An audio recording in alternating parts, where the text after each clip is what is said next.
This is Target Score Weekly with Joey Slattery and Taylor Allen.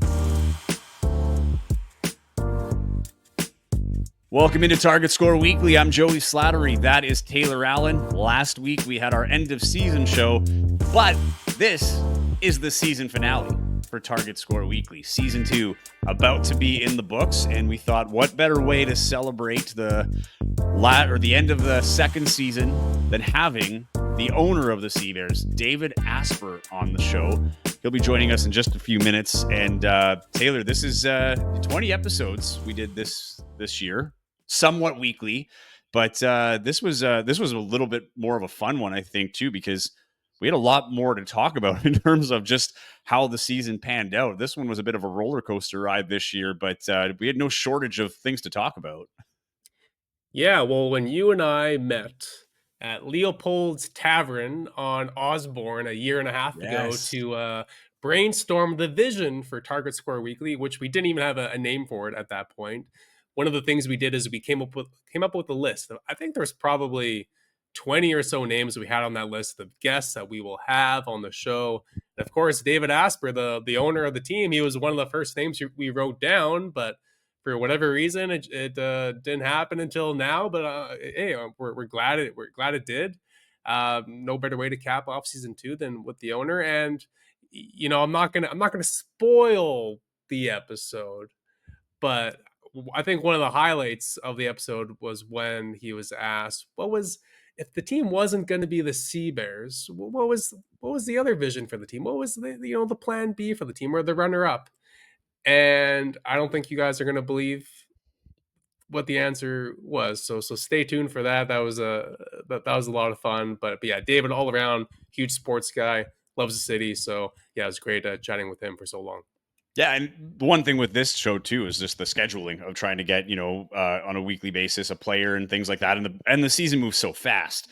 Sometimes it's either getting a player or we just have to address something else. So I'm glad that we were able to get this one in before the end of the year, and everything kind of worked out for that. So without further ado, this is our interview. It's a bit of a long one, but I promise you're going to enjoy this one with the owner of the Winnipeg Sea Bears and chairman, David Asper. David, thank you so much for making the time today.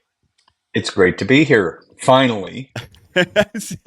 So put it in perspective. I said to you when you asked me, I said, okay, so you've literally gone through everybody else and there's nobody left. So this is like totally scraping the bottom of the barrel.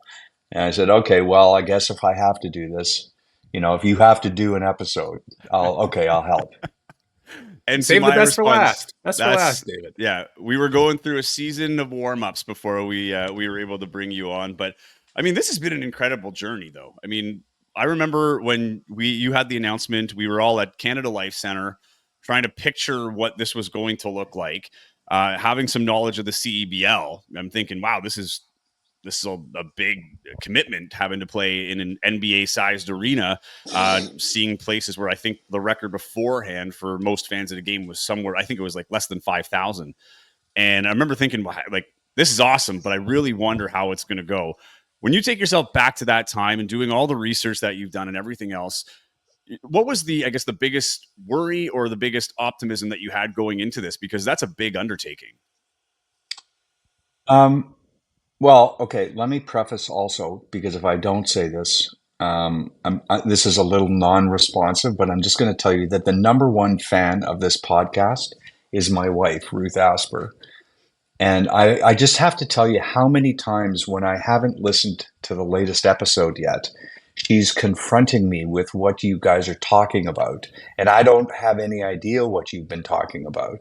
And even last year, when you were critical of Glenn Yang, she was part of the Yang Gang fan club, and she would get so upset about your being critical of Glenn Yang. And I would say, well, that's their job. Like, just everybody calm down.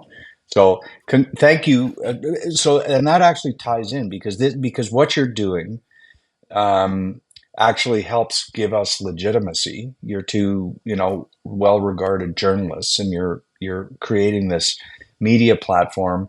But when we go back to the very beginning, Jason Smith and I had been working on the due diligence for quite some time. And as you know, I mean, we were not originally going to be playing at Canada Life Center because we weren't sure how this would be welcomed into the market, and we were trying to be very conservative and thinking that we should try to start it on a very, very small scale just to see if it would get any traction. And I mean, I had had previous experience with the Thunder as a partner, so I saw what that looked like. And we tried to manage what we said at the beginning about what we were going to try to be. And then, coupled with sort of coming out of COVID and wanting to help revive downtown and with the cooperation of True North and Mark Chipman and Kevin Donnelly, we were able to get into Canada Life Center, which then magnified the risk because the cost of doing that is substantial.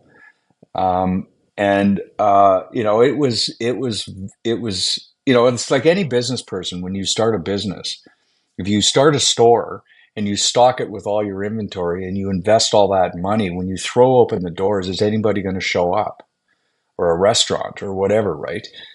And we were, when I think back, we were very, very nervous. And it was very stressful, and to have had the response that we got from the community is and remains overwhelming. Hey, all the Glenn Yang bashing was all Joey. I don't think I said anything negative about Glenn Yang ever. Not even once. So just to clear the air there. I saw Glenn several times through the season, and then of course in Montreal, and it was great to see him. And of course he had a good run with Vancouver this year. But oh man, that was tough last year when you were being journalists. And well, he did have at least one really big game, and he was at the podium after the game. And afterwards, I said to Joey, I'm like, man, he's such a nice guy. I kind of feel like a jerk now. But I mean, you're right. That is, being a journalist. You even if a player is nice, if he's not doing well, sadly, you kind of gotta call him out on it. But it's kind of interesting because I mean, for years when this league started, right, I had so many people talk to me, asking me like, when is Winnipeg going to get a team? Like, this is a basketball city. We have the market for it.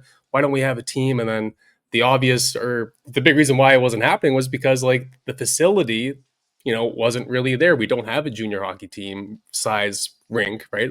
We have the U of M, we have the U of W, and then no one else in this league plays in an NHL sized arena. So taking that plunge, it was a big plunge, as you know, obviously. So you kind of touched on it a little bit before, but it was the IGAC, right, at the U of M. That was the plan, the first plan that you guys had before you guys finally said, you know what, let's go all into the arena. Is that right? Yeah, it was, and and that would have meant a total capacity of 3,000 people, roughly. We would not have had, I don't think, any premium kind of seating. We would for sure not have had anywhere near the game day production assets that you have at Canada Life Center. And so it would have been a very, very different kind of experience there. And by the way, Taylor, you do know that I think you got the tip when Mike Morreale was in town at Sport for Life Center, because you have a little bit of a set of eyes at the front. Well, I happen to be standing there. So for those that don't know, we've talked about this on the show a couple times about my mom, Pat. She's the first person you see when you walk into the Sport for Life Center. And I just like to go visit her and hang out and whatnot. So one day I'm standing there, we're mid-conversation. She's talking to me about something. Then my head turns to the right, and I see Mike Morreale walk through the door, Adam Wedlake from Basketball Manitoba walk through the door, a couple other people wearing CBL polo shirts and stuff. And I was, you as well. And me. Yes. And you didn't know me. Well, I knew who you were for sure, but I probably saw Mike Morreale, and I was, just caught up with him, I guess. I don't know. So I felt bad. I had to ignore my mom for a second. I was like, hold on a second. I got to see what's happening here. And then you guys all left. And I said, well, okay, something's cooking here. And then Adam Wedlake, he walked by later in the day, and I said, whoa, Adam, don't run away from me. I got you. I got some questions for you, because he saw me standing there too. And I think he's kind of like, oh shoot, this was bad timing to walk through the door. So gave him a bit of a hard time with it. But But part of that site visit was to look at both training facilities, potentially using training facilities at Sport for Life Center, but also the possibility of constructing a playing venue in there. And we tried to look at that option as well, but there were a whole bunch of reasons why that was not going to work. So we were really left with IGAC. And then, kind of at the last minute, we made that change to Canada Life Center. And, we were already super nervous about doing it, but that sort of elevated it.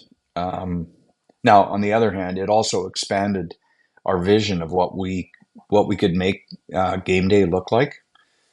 And I give Jason Smith and our production team all the credit, because they then, created what you see and experience now at a Sea Bears game. When you saw it all come together in that first game, like, what was the nerves like going into that first game? Because I'm sure, like, even like just getting everything set up is probably a rush, and just trying to get to that moment. But that moment, you get to opening day, the gates are about to open, you're probably in the arena just waiting for people to file in. What's that experience like now? Because you've seen everything, you go through your run through, but now it's live. And what are you thinking when you're sitting there thinking, okay, this is it? Like, Sea Bears is now starting. This is the official beginning. And is it a fingers crossed kind of thing? Did you have a good idea of what was showing up? And did you think what was going to be put out would be enough to attract fans to keep coming back? We had no idea. We literally had no idea. And yeah, at that point, you try to market, you try to promote, you try to create awareness in the market, and then you pretty much throw your fate to the wind, and just see what happens. And there's really, at that point, there's nothing you can really do about it. You can be nervous, which we all were. And there were, all kinds of opening night glitches. Nobody had done this before. Our staff, I mean, I don't, other than Megan Noonan, who played basketball at U of W, we were all pretty much rookies, other than me and Jason, in terms of putting on or being familiar with pro sports. And there we were super fortunate to have the steady hands of a lot of True North Canada Life Center people to help us. And so, we knew that things were basically going to work correctly, but you just stand there and you just wait and see what happens. That's all you can do. So heading into year one, Joey and I are doing. Or no, we started the show actually midway through the season, I think, actually. So never mind. But I did predict heading into year one that, what, expansion team. I don't know. I think they're going to win probably 5 or so games. And then a couple months go by and the wins are piling up for the Sea Bears, and then I get a nice little email from David Asper saying, "Oh, enjoying the show, blah blah blah, great job. But oh, by the way, your prediction could have been more wrong." I was like, oh, okay, fair enough. Yeah, I deserve that.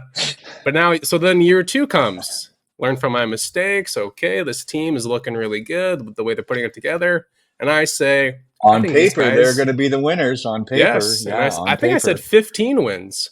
And as we all know, that did not happen. So clearly, whatever I say, just the exact opposite happened. So keep that in mind for year 3 for all you sports bettors out there. But just in your opinion, David, me and Joey have been dissecting it this past couple weeks. But in your opinion, just what are your thoughts on this season? What went right, and what ultimately what went wrong in your opinion?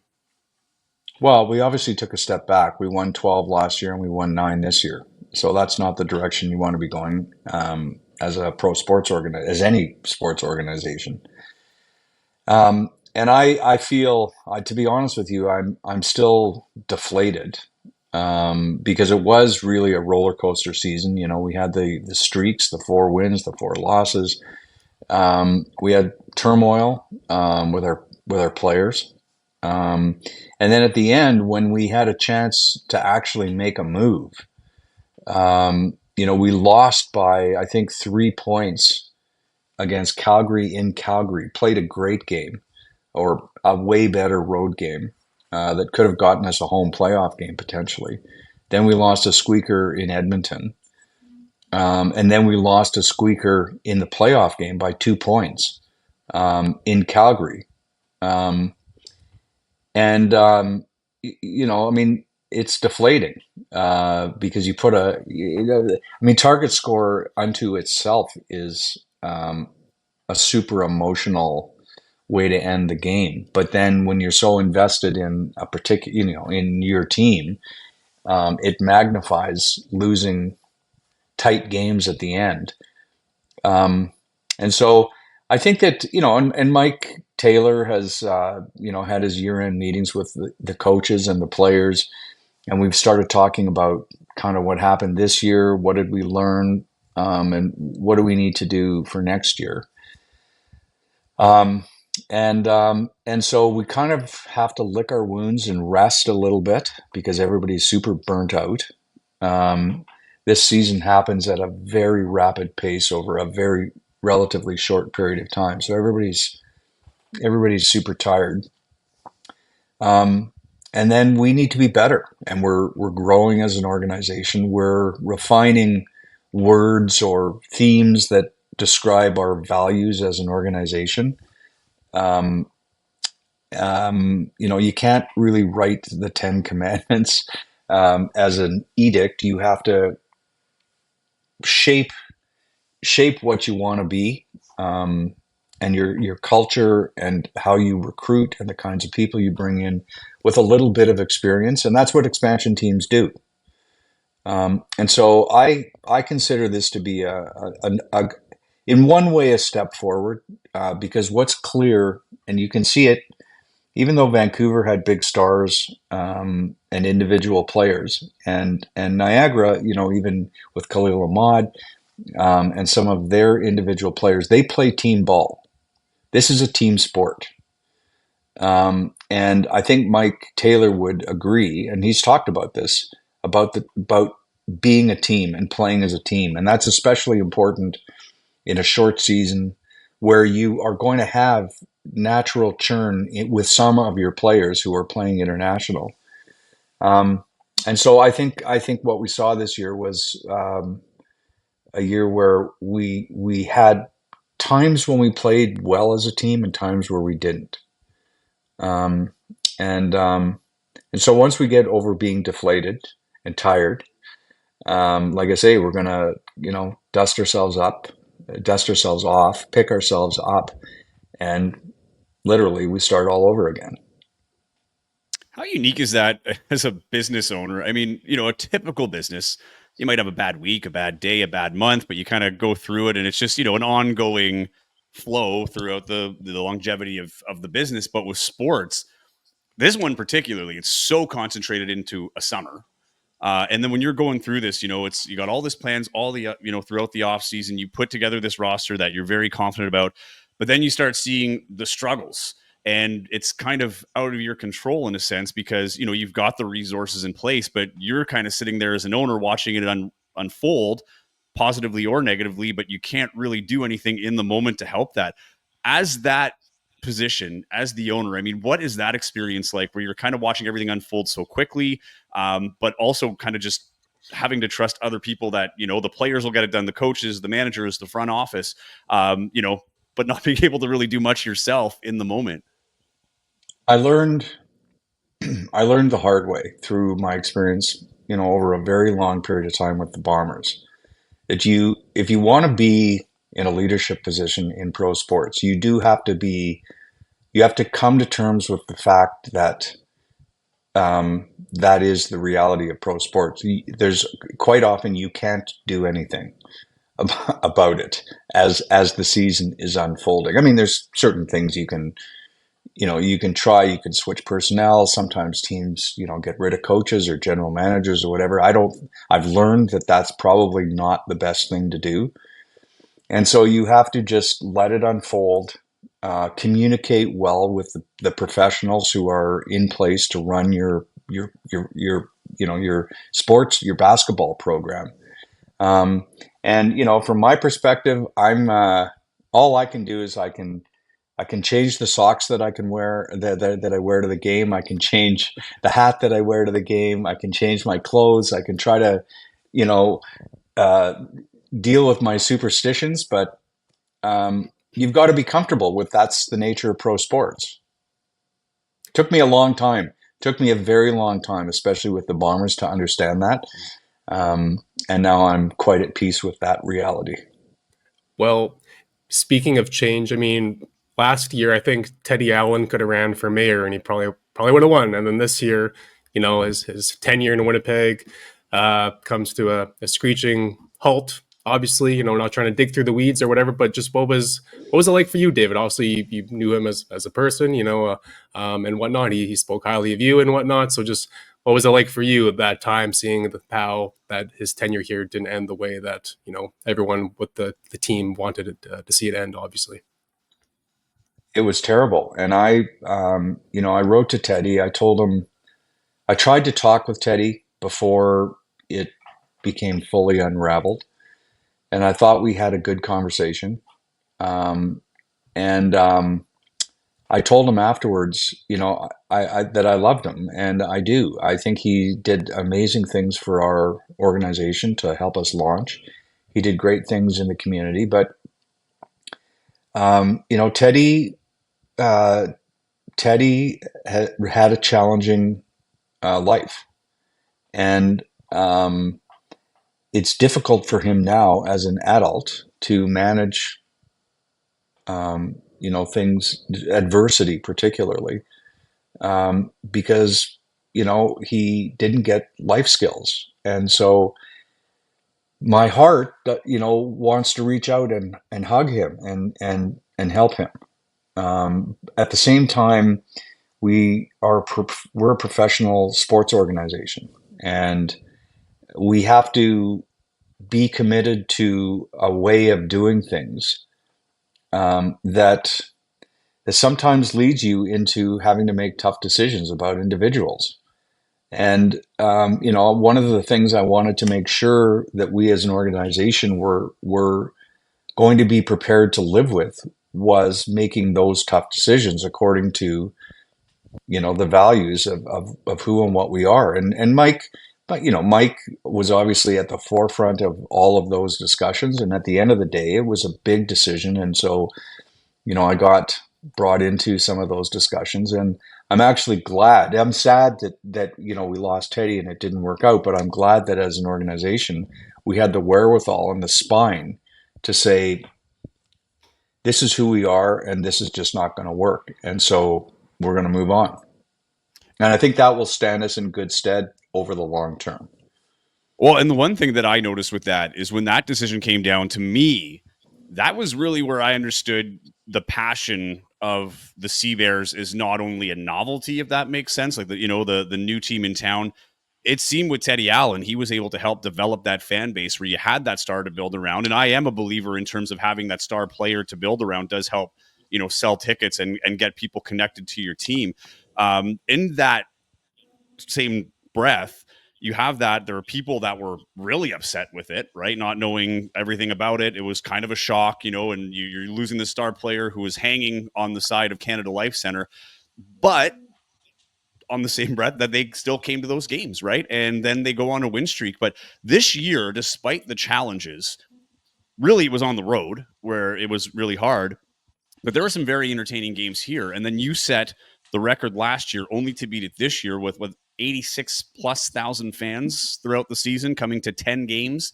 When you talk about the support and what growth came out of this, what do you think has been key to getting fans out here and developing that fan base that has now become passionate and really puts the Sea Bears, in my opinion, into the pro sports fabric of Winnipeg?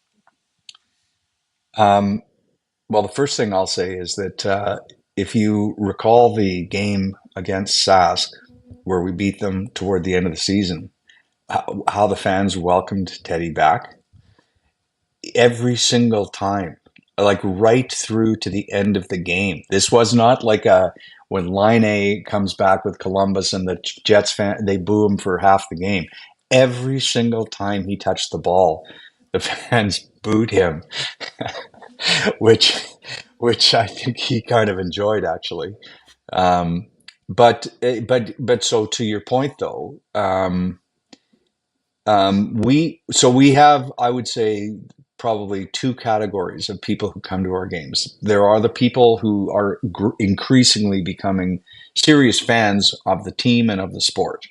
Um, and then there are people who may not be familiar with basketball, may have never gone to pro basketball, who hear that it's a fun and an intense environment and they're sampling it. And when they do that, they come away, win or lose, actually. And we won most. I think it was 8-2 at home, 8-2, yeah. 8-2. Um, Even in the two losses, because of target score, it's exhilarating. So when you leave, you've generally seen something that's fast paced, it's entertaining, and there's a bit of drama at the end that leaves you with your heart beating and feeling like this was worth your time and your money. And word is traveling about that, and so we're trying to not be a pro sports event where people are going to live or die with winning and losing, because it's a game. Like it's just a game, and someone's going to win and somebody's going to lose. But did we compete? Did we battle? Did we try? And did you, by going to that event, feel, as I say, like it was worth it?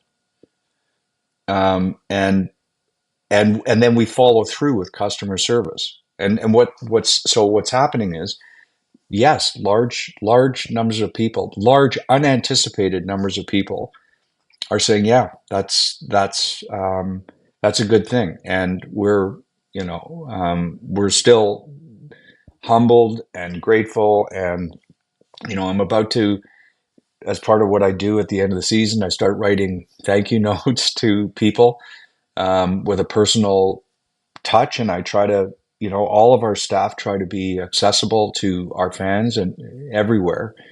And I think that's winning people over. Well, you might not And want by the the way, I can tell you this is happening in Edmonton. This is happening in Vancouver. I just had a call yesterday with the owners of Vancouver and Calgary. It's happening right across the West. And they're, they don't play in the same size venue, but this is growing.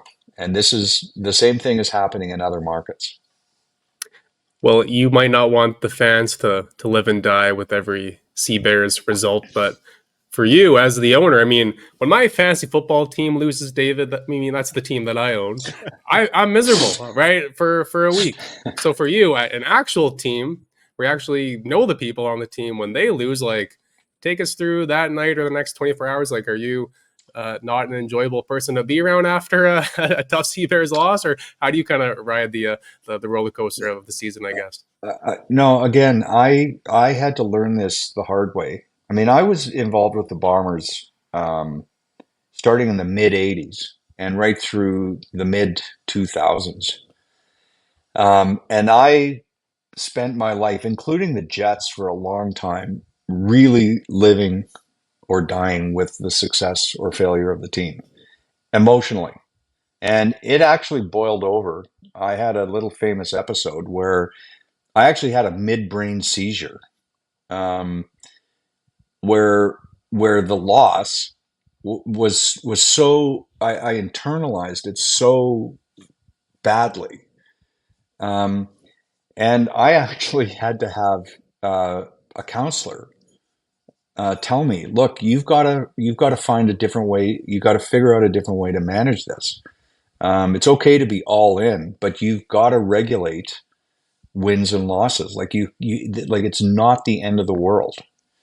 And I had to train myself to kind of flatten that line out. And it was a hard lesson to learn, and I learned it a long time ago, like decades ago. And so, as much as I feel emotionally tied to winning and losing, um, I, you have to try to, I have to consciously try to keep it level, and let the people who play the game, who coach the game, let them manage and channel the emotion. There's really nothing I can do about it. And in the moment. And so I try not to, as I say, I am still super deflated about the way our season ended. Um, um, and you can walk around a little bummed out, but you don't, life goes on, right? How hard is that when you look at last season, particularly? You're sitting courtside every game too, right? So, but it seems like you're having fun, and you were traveling a lot, particularly last year, where you'd be seen on TV wearing the big Sea Bears chain and the hat and everything else. But how much fun has this been? I know it's challenging, a lot of challenging things that we don't see. But when you're able to go out there and enjoy the product, and see what you put together, see the people, because it is every team that comes through here talks about the electricity in the stadium, the atmosphere at Canada Life Center, and how it's not really a home advantage because every player wants to bring their best to Winnipeg because of the environment that they're playing in. But how much fun is that for you when you can sit there and just kind of take it in as a sports fan and kind of watch the what you were able to create right in front of you and seeing people enjoy it? Because in business, that's one thing. You can share the business, but you don't often get to see it in the way that you're doing, where you've got anywhere from 6,500 to 11,000 people watching and supporting all at once. Um, I was a terrible student, and the only but it took me until I got to law school before I actually won a prize at anything, um, other than where they gave it for participation. Um, and the first prize I ever got was promoting academic achievement in others. And so what I get my joy from in this project, really, is to see our staff, our young staff, succeeding, and then when I walk around and I meet the people who are coming to the games, and whether it's kids making signs or using the Papa shots or getting tattoos or taking pictures with Churchill. um, I love, my joy is seeing that they're having a good time. And then when we win a game and the players erupt, that is a joyful thing.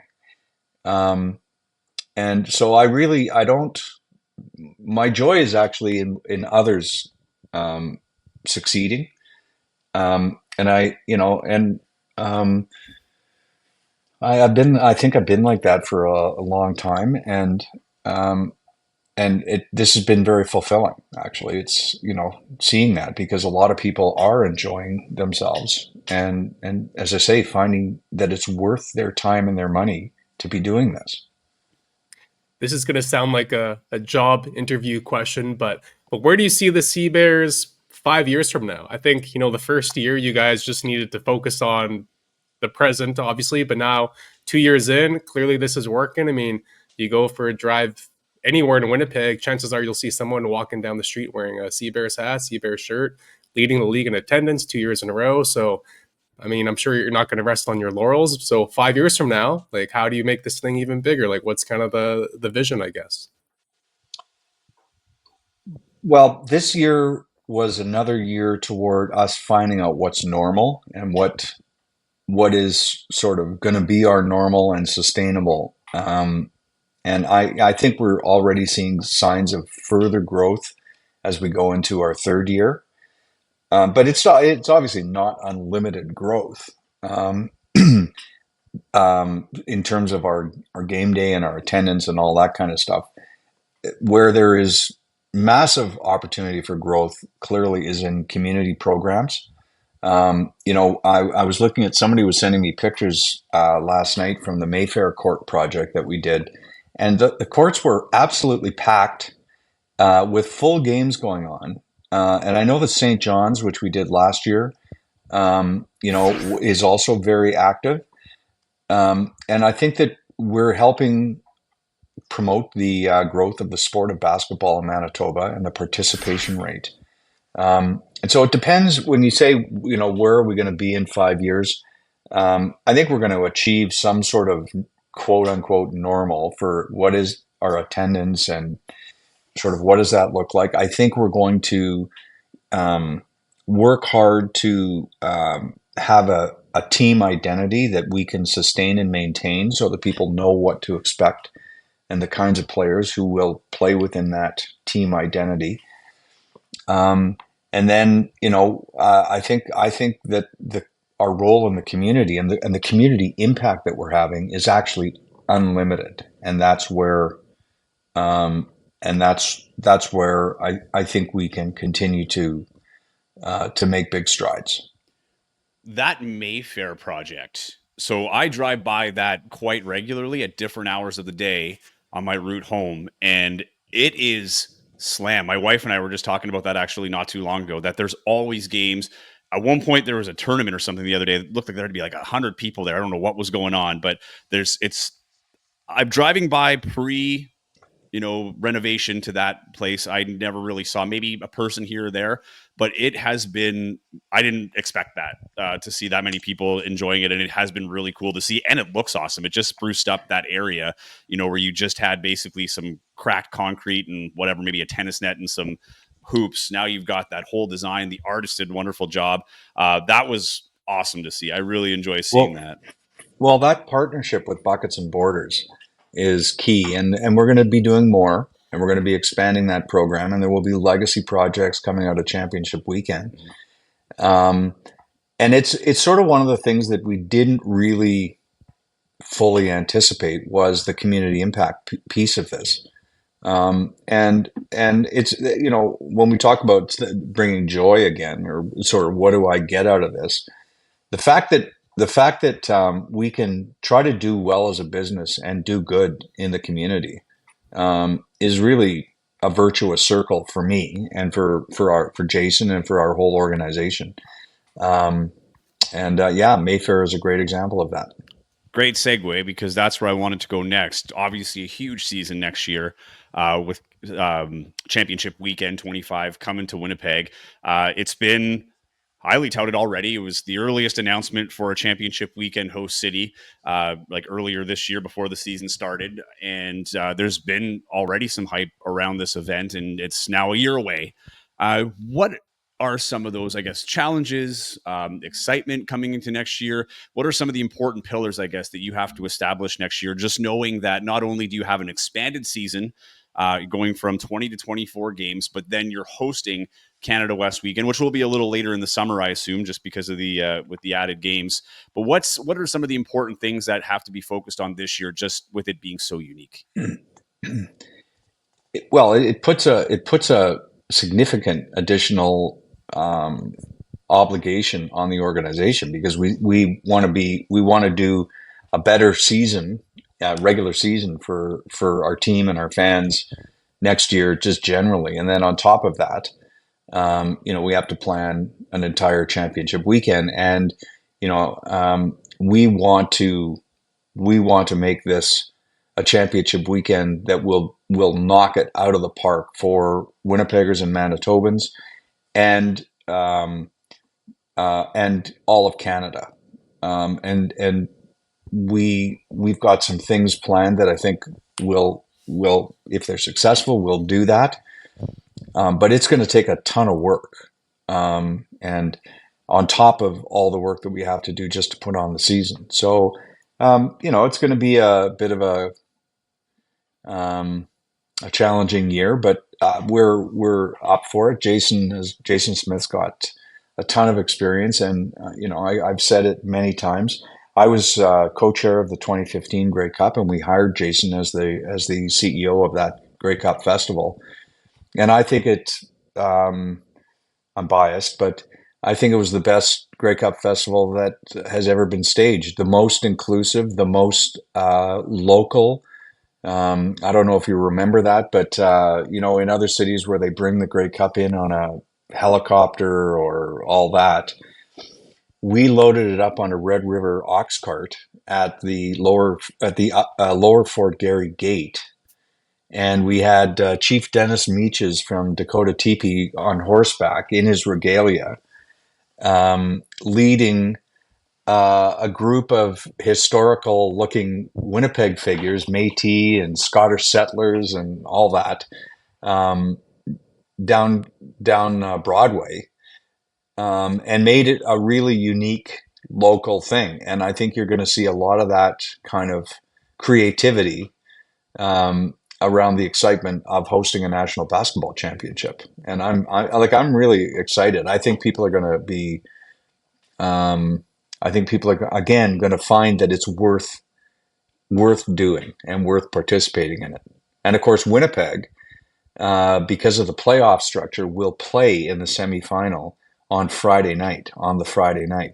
So we're hoping that the free throw boo birds will be out big time.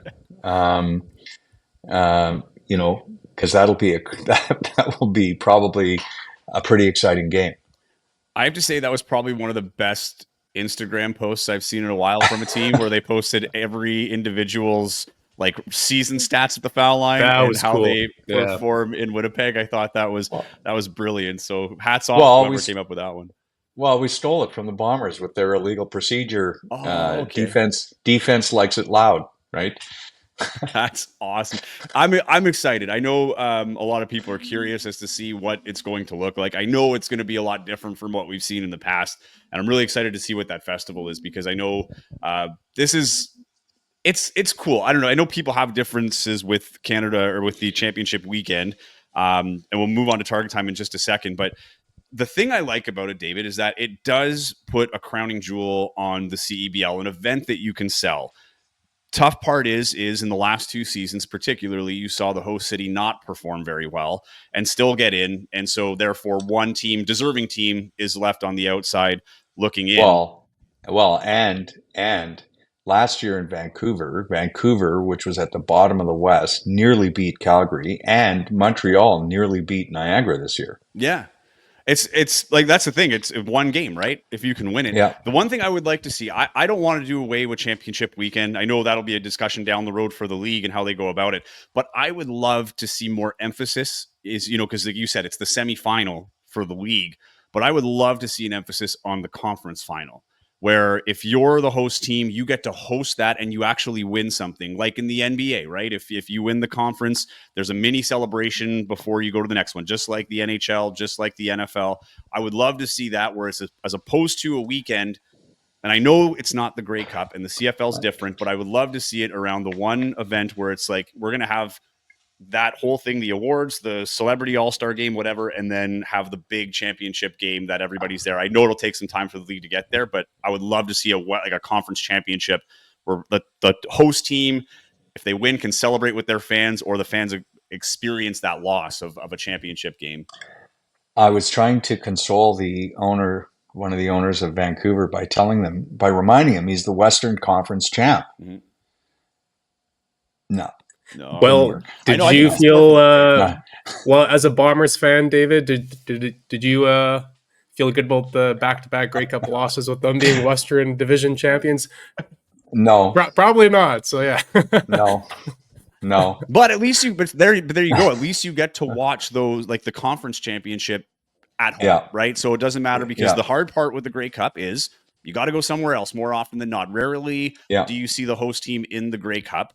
So if you're a team that's playing well and you're not going to host the championship because you have to go to the destination, which again, I like, it would be nice to celebrate something on the way there with the fans. And not only that, from a business perspective, the tickets sold, merchandise that you can sell from that. I just feel there's a little bit more we can make of the conference champion. I know that, and it may start in the fall. I mean, our league board is going to start talking about playoffs after 25. Mm-hmm. And, we'll see where those discussions go. There's no shortage of input. Trust me. I could imagine. Yeah, I bet. What do you say, Taylor? Is it time? Yeah, man. Let's do it. All right, David, you ready for target time? Wait, I got to get my notebook here so that I can write these down. Okay. All right. Okay, go ahead. I'm very nervous. This is what has kept me awake all night. Okay, let's go. All right, it's time for target time. A reminder for everybody, this is the slowest rapid fire questioning you're ever going to experience. Taylor, I'll give you the honors of going first today. Okay.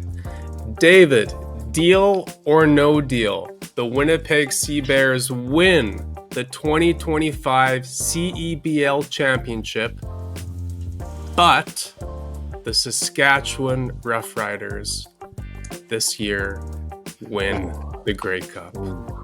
Deal or no deal? I have to say, take the Sea Bears. I have to. Yeah. And oh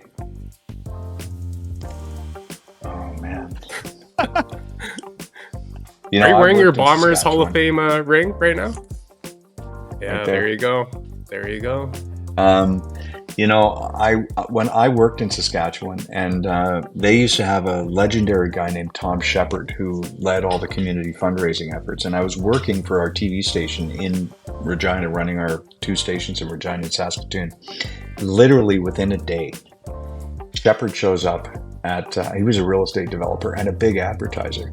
He shows up at the office with a certificate and a little plaque where they appointed me to the rider board. and it was just before the LDC.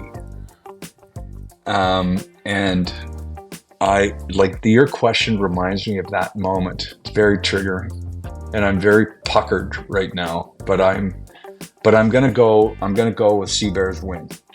We asked a similar question to Mike Morielli, a CFL CBL question, and it was along the lines of, do you give up target time or do you add a 4th down? You could only pick one and one has to change, and which one do you go? And he had a similar reaction of, he ended up going with keep target time and add the 4th down, but he had to give a lot of preface that he loves the Canadian game. So I like these responses. And having lived in Regina and Winnipeg, I'm from Ontario initially, but like really seeing both fan bases up close, like really have a good understanding of how tough that would be, because in Saskatchewan, that's a huge honor, right? If you're getting that as a Rough Rider, Rough Riders fan, and seeing that, but as a Blue Bomber, that's Blue Bombers fan, that's got to be tough.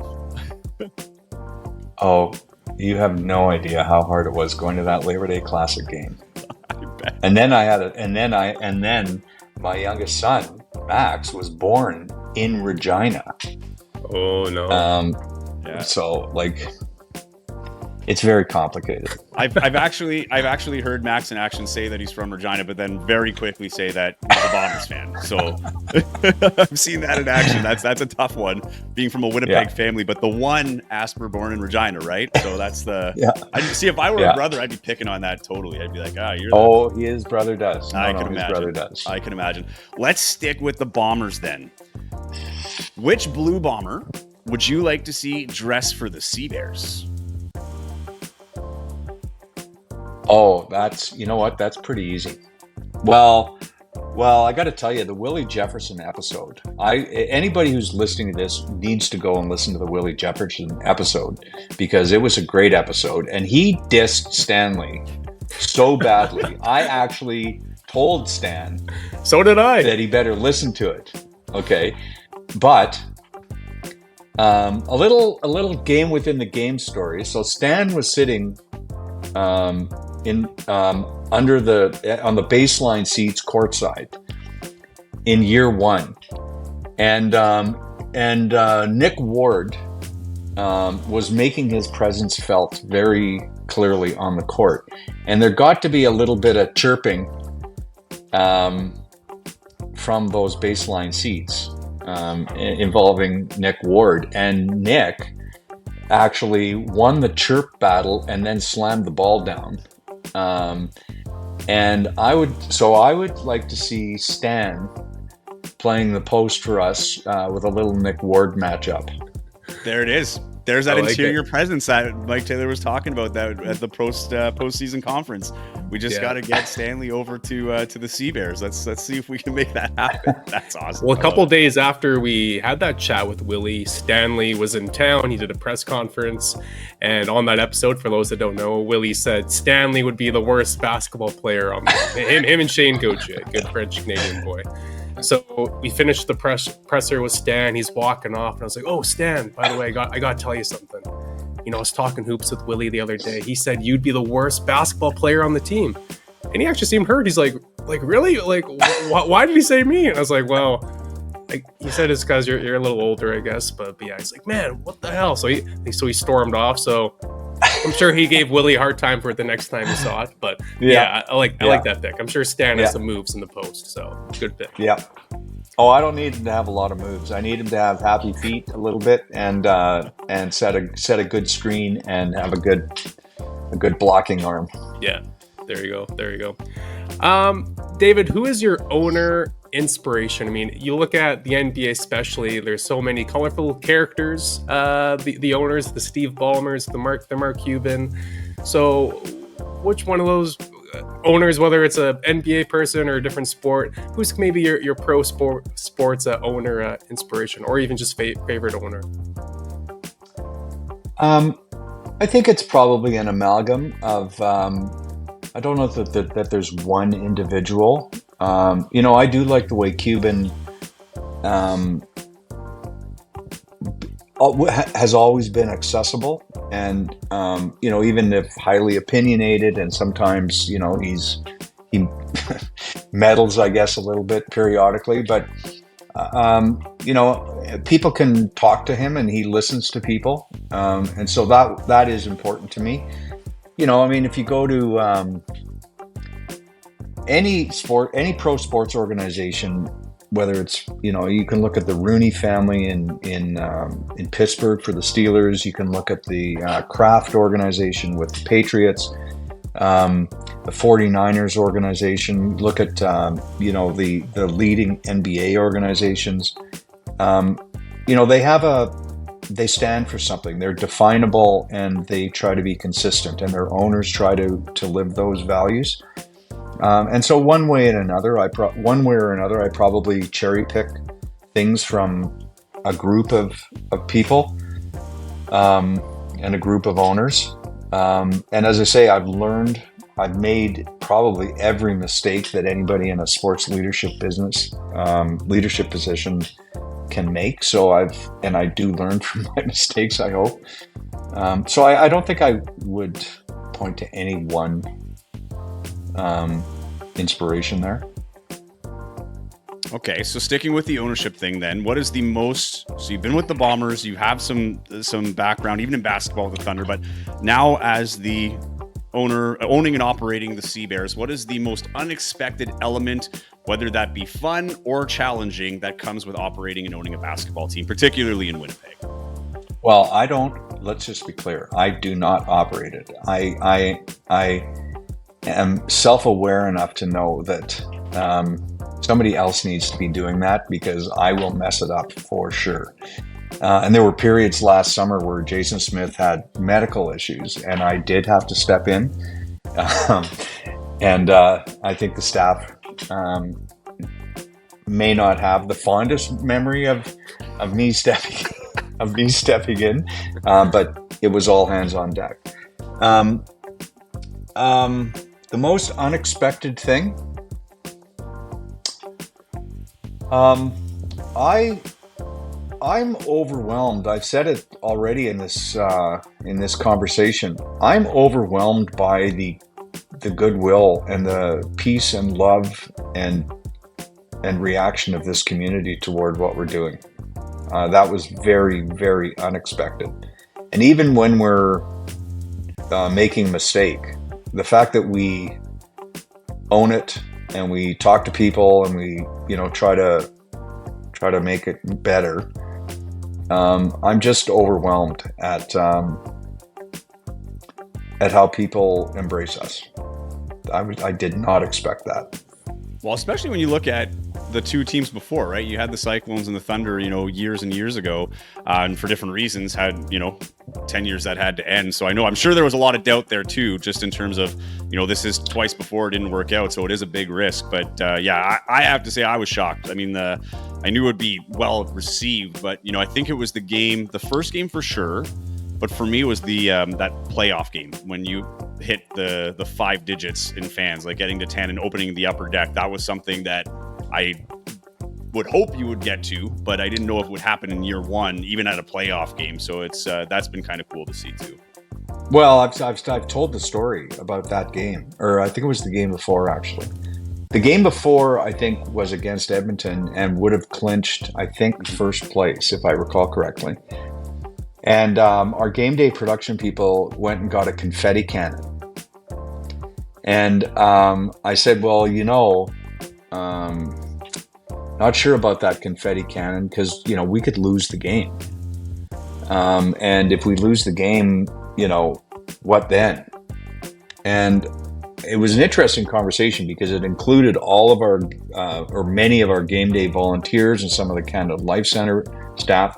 And they said, no. Even if we lose, we're going to blow off the cannon because we're going to celebrate the fact that we had 10 times to get together here and enjoy this basketball and enjoy this presentation and be together and have a good time together and have this shared common experience. And that is worth celebrating.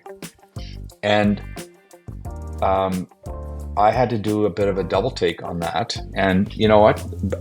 And that is, I think, what is sort of driving the way people treat us and react to us. And I just didn't expect it. Confetti cannons are okay, but never hang a banner unless you win a championship.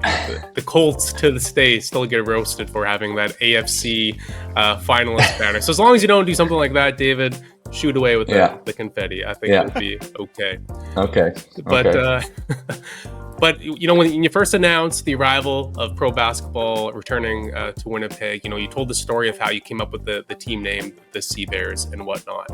But if the team wasn't going to be the Sea Bears, though, what was the runner-up? If there was one. Oh man, I don't know if I should even say this. Jason Smith is going to kill me. I can tell you. I'll tell you where I was headed until Jason put his arm around me and said, "Let's just think about that." I was going to go with coconuts. Coconuts. I was headed to let's go nuts. Let's go nuts. We were going to be the nuts. And we were going to create this tropical summer tiki thing, like the Savannah bananas, sort of in that vein. Yeah. And I spent I must have spent a week going down a wormhole watching everything that the Savannah Bananas did. They're a baseball team in the U.S. If you haven't seen the Savannah Bananas, they're the Globetrotters of baseball. Just be careful how deep you go because and I was trying to come up with something that was totally off the charts.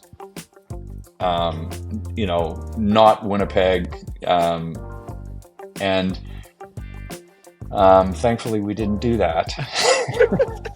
Did you guys have a prototype logo and beautiful, jersey? Did you have a prototype logo and jersey mock-up or dream didn't go that far?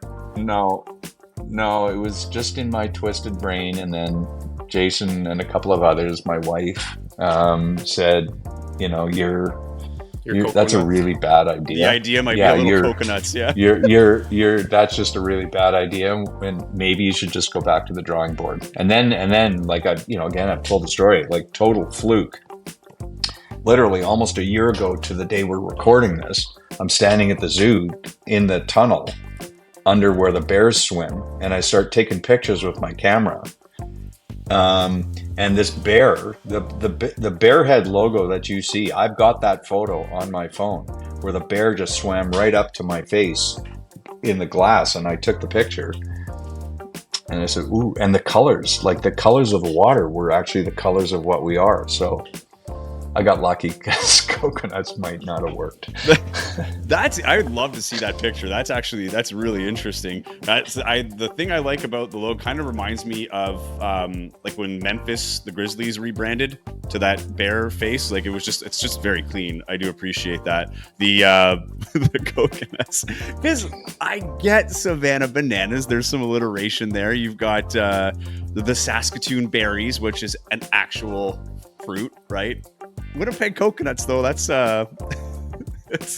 I appreciate though the wide range and not eliminating everything, giving everything full thought and really thinking it all through. But I would love to see a mock-up of some coconuts merch. Well, I think I'm not sure that it was gentle persuasion or me easily letting go of it. I think everybody basically hit me with a 2x4 and said, "You've lost your mind." So let's not. That's funny. Okay, I respect you for trying to be different, but yeah, that was. I'm glad that was plan B. I'm enjoying the segue to these questions because my next one is, if you could bring the Sea Bears anywhere in the world for one game, like a tour, where would you want to bring them to play? Because there's a lot of basketball wild markets around the world. I have to be careful because Brandon and Steinbach, as of yesterday, both want us in their places.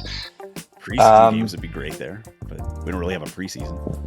You know where I think it would be crazy is in the Philippines, obviously. Mm-hmm. And I've actually, we've had some approaches about that. It's just not logistically possible. But I think it would be, kind of cool to play a Sea Bears game in Churchill, actually. Oh, that would be really very cool. Yeah. Yeah. Or the real someplace. Sea Yeah. And I mean, there's a whole.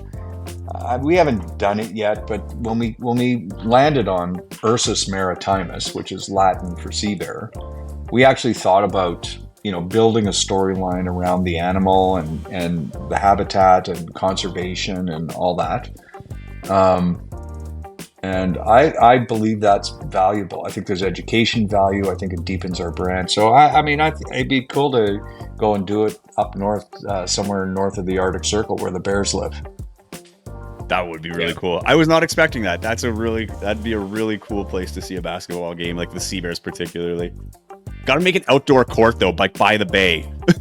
Do it like, you know what I mean? Like you see the Olympics and how they had those cool settings, and college basketball does. They've had it on boats and whatever else. It'd be kind of cool. I don't know if that would be logistically possible, but imagine that having that as. And you could and Joey, you could be the sideline reporter, and we'll stick bacon in your pockets, and then the Bears will come and you'll get to.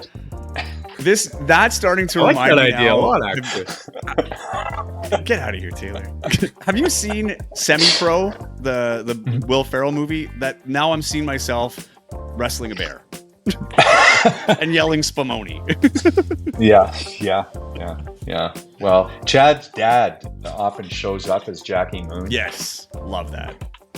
Yeah, it's like a national game thing. Every time TSN's there, we got Jackie Moon, Jackie Moon posthumous. Yeah.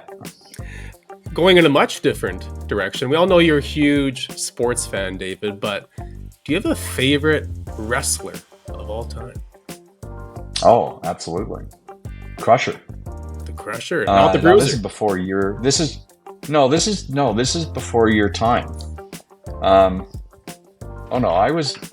Crusher's got a statue in Milwaukee. Really? He trained with kegs of beer on his shoulders.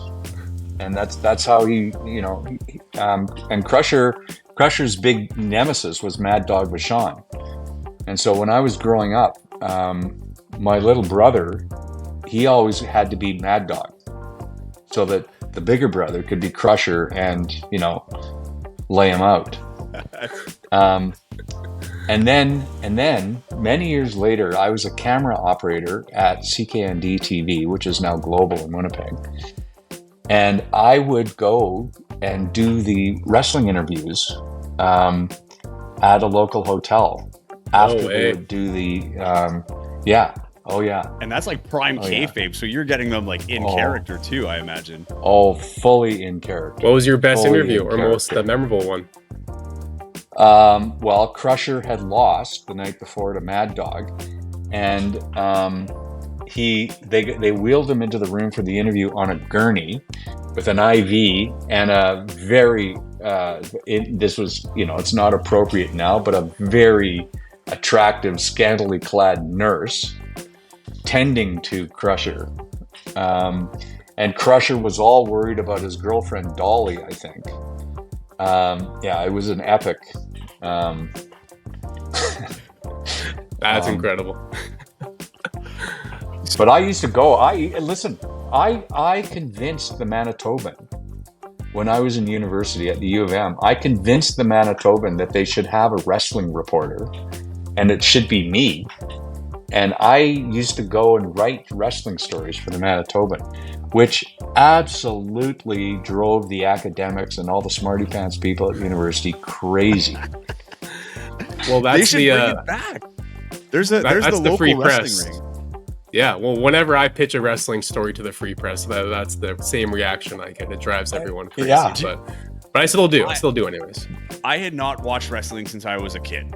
And then I came here and I went to, was it AEW was in town, and it kind of like sparked that live wrestling. You know, I never got to go much as a kid. We didn't have wrestling, a lot of wrestling happening in Timmins, Ontario. But then I got into, was it the Winnipeg Pro Wrestling, the little promotion they have here that they at the West End Cultural Center. And it is awesome. Like, it is diehard. You immerse yourself in that. There's like, you talk about like they do a show once a month. They have some bigger shows. They have one coming at the Burton Cummings Theater in October. But like, you go to just saw that. Yeah, it's I got my tickets because I'm not missing. I missed it last year. But the atmosphere there and the fans at how much they get into it, and now the storylines they develop, it's a lot of fun. And I didn't realize how much pro wrestling was huge in Winnipeg. And I think the Manitoban, the Free Press, maybe we get a wrestling beat. I think it's time. That's my dream gig. My brother through Fight Network and his other channels is into wrestling. TNA. And I believe, and I keep telling him, you know, with the state of politics in the world these days, it is so ripe for what a lot of people would consider are offensive storylines. Mm-hmm. Which is what makes wrestling succeed. And I'm very worried that wrestling is getting pulled into sort of political correctness, because, the best eras were where the storylines were like off the charts. Yeah. Like you would literally pick your enemy in the world, in world politics. There was an interview, not to get too off topic, but Vince Vaughn was asked something similar about like why are comedies not as funny as they were 10, 15 years ago, and he had a similar answer to that. And he was optimistic that it's going to sway the other way. Like, that is the point of comedy. It's not, it's to make you laugh, because it is kind of overblown, right? Like you're putting a spotlight on the things of the day, putting some satire to it or whatever it may be to make it fun. This was not my planned target time question, but now I have to ask it. If David Asper were a wrestler, what would be his ring name? The Coconut. David the Coconut Asper. Oh, I've never thought of that. I've actually never thought of that. Mine, because I was a what would it 90s wrestling fan, 90s, early 2000s, mine would be Marty Gravity. Because I'm letting the fans know what they're getting ahead of time. No high-flying moves. I am not leaving the mat. That would be my name. It's fun. Ground but it's game. True. I like it. Play the ground game. Totally. Taylor, you got a wrestling name? Oh, man. As a diehard wrestling fan, you would think that I would have one. But, actually, when I was in high school, I emailed Lance Storm. He was a WWE, WCW wrestler, ECW wrestler. I emailed him like, hey, man, I'm curious about maybe getting into wrestling. What do you charge for your wrestling school, whatever? And he got back to me, and I'm like, man, nah, I'll just watch it on TV. So that was the closest I got to, dabbling in that world. But who knows? You never. There's a wrestling school here. Maybe you come back from your trip and you've got this big mane of hair, and you've got like a scar across your forehead, and you've turned into this savage animal from the jungle. Maybe. And Janelle doesn't know who you are anymore. You could be that's her worst nightmare for this trip, because that could very well happen. So. Yeah. So if you had one, David, what do you think it would be? I can't think of it. Isn't there a wrestling name generator that you can Google? You know what? I'm going to do it right now. I think there is. Wrestling. I like how this has turned into a wrestling podcast. While Joey does that, or do you got it right? We've had messages from fans who want wrestling as part of the Sea Bears games. Yeah, there's probably room behind the basket there where you guys have the music for rings. So yeah, why not? South Pole wrestling. Yeah. Oh, this one's tough. Okay. You can ask your question, Taylor. We'll come back to mine. All right. I gotta find a better name generator. My last target time question. And I asked Jared Okembemi Jackson this months ago, and I think he hated the question, but I like the question, so I'm going to ask it anyways. Who's the most famous contact you have in your cell phone?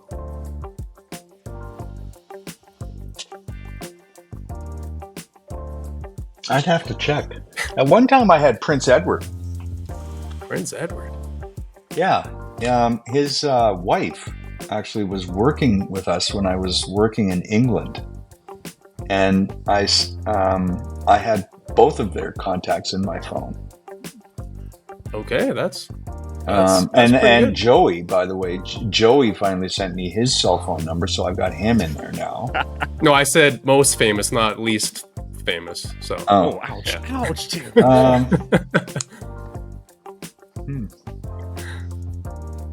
Can I check? Sure, go for it. My favorite one for that question was one time I had to interview Bob Barker, and it had nothing to do with game shows. He had said something random about spring bear hunting in Northern Ontario, and I was a journalist up there at the time. And I remember going into work thinking one of the mayors of the towns had brought it up, and I was like, I'm going to interview Bob Barker today. I come hell or high water, Bob Barker is going to be interviewed. And sure enough, using the contacts, we had our company had an entertainment station, so I contacted one of the producers, and then I had to get the number. I had to call exactly at 4 p.m. Eastern time, and to set it all up. And then I call, and I remember I'll never forget it because he answers the phone in the classic voice, and he's like, "Hello," and I'm like, "Hi, I'd like to speak to Mr. Bob Barker, please." He's like, "Joey, you're speaking to Mr. Bob Barker." I was like, "Oh my gosh, wow!" Yeah, so I had to keep it professional. I asked my questions, but then after, off the record, I had a bunch of questions to ask him, and I learned a lot about him, like even his upbringing. Like he was, I want to say it was Washington, where he was born on. He was like a reservation. It was like he had a really interesting story to how he rose up. But I never deleted. I don't even know if that was like his real number, but in my phone, I think it might still be there as Bob Barker. That was my favorite one. Who's yours? I can't give you an answer. I believe I have Prince Edward, but that would have been a number that I had in the mid 90s. Let's just call it and see. Okay. No, I'm kidding. Yeah, there you go. Yeah, let's test it out. No. I'd have MI6 at my door, and I'd be lying face down and taped to the ground probably. Yeah. Okay. Not ideal. Well, here, I've got options for you. I went through a generator and it gave me 10 names. Okay. So you could be the menacing marauder, the sinister shadow, the vicious viper. That one's all right. The ruthless raptor, the wicked warlock, the diabolical destroyer, or the merciless madman, savage serpent, evil enforcer, or sinister Scrooge. Or just a minute. Scoured. Just a minute. Now that I think of it, why not Crusher? Crusher's dead. Yeah, okay. It's up for grabs. There was a Crush, though, too. There was, like, in the 90s, there's not Crusher. There was Crush. Yeah. It was Crusher. And his famous move was the bolo, where he'd wind his arm up and then come with the uppercut. And I might revive Crusher. Okay. See if there's any copyright infringement or the trademarks up. Sorry. I'd have to get a brush cut. So if we see a Crusher debut in TNA wrestling in the Marty Gold, months, Gold's going to go crazy. Marty Gold sends me updates on Crusher events. I think there's a annual Crusher festival in Milwaukee. That's awesome. And I think Leonard, my brother, might have gone to it one time. That's awesome. There's also, I put Polar Bear in there. Polar Punisher would be a fun one. Frostbite Fury or Arctic Avenger are probably my favorite ones. Glacier Goliath? No. Keep it simple. Like those, Crusher. Yeah, Crusher. Okay, we go with Crusher. Okay, I can take that. Or the My last coconut crusher.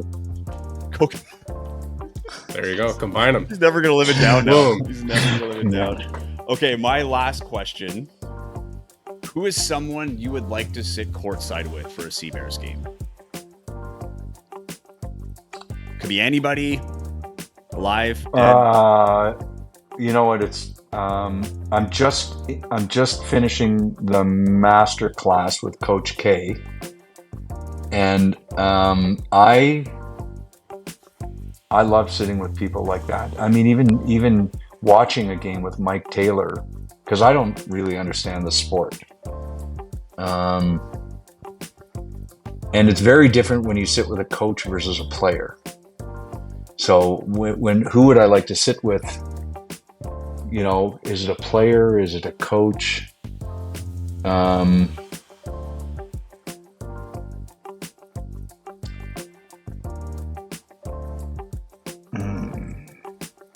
Phil Jackson. Oh, okay. I just read 11 Rings a few weeks ago. I just finished it.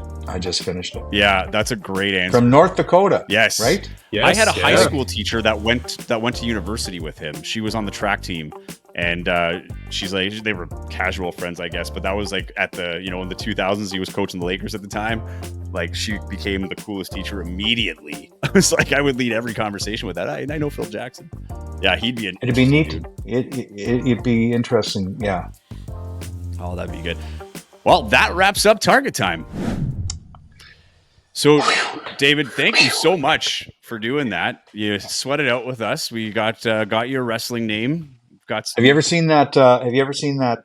Skit from the old Second City where Martin Short is playing a character being interviewed by 60 Minutes? No.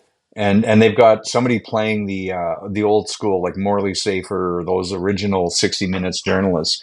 And Martin Short is being interviewed by them, and he's like pretending he's got nothing, like, there's nothing bad to say, but he's sweating profusely and he's chain smoking. I don't have anything to say. That's how I felt coming into Target, into rapid fire here. Well, that was our goal, so that's perfect. Yeah. Yeah, we got. I'm unscathed. I didn't have to. Got through it. There you go. Thanks. And okay, and you know what? Like, seriously, everyone appreciates. We all totally appreciate it. It's given us legitimacy to have an arm's length podcast like this, and we're really super grateful to both of you. And Taylor, you be safe. Like, wear a life jacket, and take some Band-Aids in the suitcase. Well, thank you. No, I appreciate that for sure. And yes, have a great trip. Yeah, thank you. Appreciate that very much. Yeah, my mom has made sure that the Band-Aids are coming. So don't worry, I'm covered there. But yeah, thank you. I appreciate that a lot. Yeah, poor Pat has to deal with this. Her son's leaving for so long, uncharted territory. You're such a stressful son, but you know what? She's a saint, so I know she's good with it. And Joey, we will see you in the upcoming U Sport season, probably. Yes. Yes, as far as I know, yes. So in what is now known as not U Sport anymore, it's GPAC returns. GPAC returns. Yeah, with the way the thing is scheduled this year. Oh yeah. We're basically back to the Great Plains Athletic Conference, and we're playing Regina and Brandon and Winnipeg and Manitoba 30 times each. Yeah, I mean, makes sense from a travel standpoint. I do like the rivalries. I do feel like this is probably the best time for that to happen, particularly with the U of M and UW being, even Brandon being so strong. I actually don't mind that. I think it helps build the rivalries, and you might actually get a little more fans when you can get familiar with the other teams. Because they get a good turnout, both schools, depending on the game for sure in the night, but there have been some crowds there that really surprised me. So I'm all for that. If you can build those rivalries and get to know the other team where it's a little more interesting to go out, and it's not just, the CBLs help with that a lot. I remember when UVic came up, Diego Mafia didn't play, unfortunately, that game, but there was a huge buildup to finally see Simon Hildebrand go up against Diego Mafia in a Canada West game. And, it never happened, unfortunately. But yeah, it's the CBLs help with that. But I think this is a good step by the organization to try and get more attention on it. So I'm looking forward to it. But I was looking forward to this too. Thank you so much for coming on. you were not the bottom of the barrel as much as you'd like to think. So we really wanted to have you on in the last episode and kind of cap things up. And congratulations on all your success. I mean, this has been a really fun thing. We're appreciative of the opportunity to have a podcast like this. Taylor and I talked about this before the basketball team ever came, that if a pro team did indeed come to Winnipeg, we would start a podcast. And we did that. And, being able to cover a pro basketball team has been a lot of fun. So it's been awesome from our standpoint, and appreciate everything that you've done, and especially coming on here and chopping it up with us for, over an hour. So sorry for taking up so much of your time on a Friday morning. Well, thank you very much. And again, thank you to Sea Bear Nation. And spring will be along soon. The Bears will be back in from the ice and ready to hunt in the CEBL. Love it. We'll see it then. Right on. Okay, thanks. Go nuts. And that was our interview with the owner of what could have been the Coconuts, but it is the Sea Bears, and I think everybody's happy about that. But that was hilarious. The Coconuts. Now that I think about it, though, the merchandising would have been awesome on that. But yeah, would have been nuts. Would have been nuts. But that was what an interesting, just the whole path. It was kind of interesting to learn about the path that he took and all the different, avenues that he's taken in sports and even beyond sports. Like, just so accomplished. But pro wrestling, man, I think this is the pro wrestling halftime show. I'm not sure I'm against that. I think that's something that should be incorporated in Sea Bears Absolutely. games. I wrote down my 5 target time questions, and the wrestling one was on there, and we're in the middle of it. I'm like, you know what? That's a stupid question. Like, I should think of something else. Like, that's dumb. And asked the question, ended up being great. We ended up talking about wrestling for 30 minutes if it felt like, in hypothetical wrestling names and whatnot. So yeah, no, that was a lot of fun, and we kind of took up a lot of David's time. We usually try to be 30-ish minutes, maybe an hour tops with the guest, but there was lots to talk about. It went for over an hour, and probably could have done another hour, right? Could have talked about his involvement with the Thunder back in the day. What do you learn from that? And all the roles he's had with the Bombers and whatnot. I mean, when he was really involved with the club, I mean, things were looking really bad. Like, there was a time when they were like millions of dollars in debt. There was a fear that they were going to have to fold, and David was one of the people who played a big role in getting them back on their feet, and that's why he has that nice Bombers Hall of Fame ring on his hand that he was wearing during our chat. So yeah, there's tons of things we could ask them and whatnot, but yeah, that was fun. And it was also really kind of respected how kind of open he was about Teddy and what happened there and whatnot. I threw it out there, and I'm like, okay, well, we'll see where he takes us. But he was pretty open about that whole thing and whatnot. So yeah, overall, that was a fun episode, fun way to end season 2 of Target Square Weekly. Yeah, very grateful for David Asper's time and insight and being so open with the conversation. Great way to end the season. You're right. And you're off very soon to heading overseas for your 10-month adventure. You ready for it or what? No, not at all. Haven't packed at all. I still got to organize. When do you leave? Like, this is recorded on Friday, August 16th. When are you leaving? Yeah, so I leave next Thursday, and this weekend I have a bunch of things and family things and whatever. So it's going to come down to the wire, folks. It's going to be, I leave 6 p.m. on August 22nd, and I'll probably finish packing at 3 p.m. on that day. But whatever. Great. Yeah. It's not like you're going to Toronto for a weekend. Like, you're going to Asia. I know, for 10 months. So I honestly have no idea what to pack or how to pack or whatever, but I'll figure it out. Whatever. But yeah, no, it's bittersweet. Like I kind of said last episode, obviously very excited to do this trip, something I've wanted to do forever, but it's also bittersweet, right? Because this podcast has been, a highlight of my week, or every second week whenever we get around to banging one out. And covering the Bombers, the Sea Bears, curling, everything else is something I'm really proud and happy that I get to do and whatnot. So it's going to be a little bittersweet stepping away from that for 10 months, but it's also going to be really cool learning about new cultures, meeting new people, trying new things, and having a nice tan in the middle of winter while the rest of you are scraping your windows. Sorry to be a jerk and bring that up, but yeah. So I just got a mix of emotions kind of going on right now, but yeah, it's going to be awesome. for sure. It's going to be fun, and you'll be back, and next year you'll have all the stories to come back on, a new appreciation for everything you do and you missed here. So I'm a little bit jealous. Everybody we talk to is also a little jealous that you're going on this trip. So that'll be a lot of fun, and I'll still be around, so you'll see me here and there. But also got to say thanks to everybody that's supported the podcast throughout the season, and even going back to last year. Podcast seeing significant growth. It seems episode over episode, but especially from last year to this year. Appreciate all the support, everybody who's sharing the content and telling their friends about it. Continue to do that. We're very happy to be doing this and trying to bring some support, but it's our information, I should say, and insight and keeping you up to date on the Sea Bears. But also we have a lot of fun doing it, and it's nice to get the support as well. And meeting up every week, but this is it for season 2. And we're kicking Taylor out to Asia. And if maybe he comes back. One more thing What's before that? we run off to Asia, because you're right. Like, I really do appreciate all the support we get from people and whatnot. And it's kind of cool because when we first started this podcast, we did episode 1. I absolutely hated it, like how I did and sounded and whatever.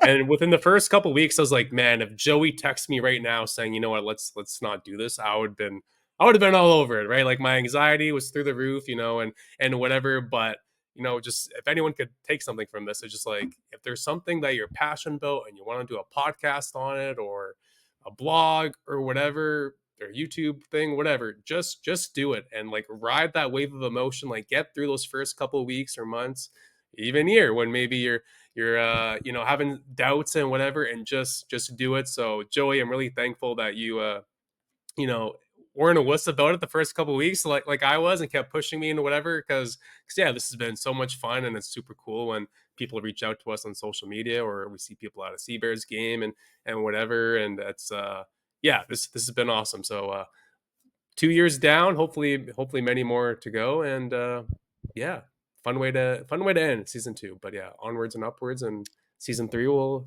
be just even better. I told you it'd be fine.